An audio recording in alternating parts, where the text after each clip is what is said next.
কষ্টের কথা কারে বলুম ভাই, আমি আর সারা জীবন মানুষের সাথে কাজ কাম দিলাম, আর আজকে আমি চোর জন্য কাজ কাম খুঁজতে খুঁজতে পাগল হয়ে যেতেছি, একটা কাজ কাম মিলতে পারছেন। তো আসসালামু আলাইকুম, আশা করি সবাই ভালো আছেন। তো সকালবেলা ঘুম থেকে উঠে নাস্তা শেষ করে কাজে চলে আসলাম, আর কাজে এসে রং করা শুরু করে দিলাম, কারণ এই গাড়িটা পুরোটা সিএফ প্রথমে গাড়িটা 2 কালারের, অনেক সময় নিয়ে করতে হইব, তো আস্তে ধীরে করা শুরু করে দিলাম। আর রান্নাঘরটা শেষ করে বাসায় এসে খাওয়া দাওয়া করলাম, আর বাসায় কিছু টাকা পাঠালাম, ওখান থেকে টাকা এনে দিয়ে দিলাম।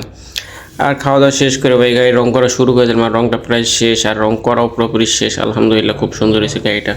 তো মুখ হাত ধুয়ে আবার এদিকে চলে গেলাম, আর এই গাড়িটা পরে রাত্রে রং করবো, আর এদিকে সিমেন্ট দিতেছি। আর মনে মনে ভাবতেছি ভাই কতটা কষ্ট আছে মানুষ।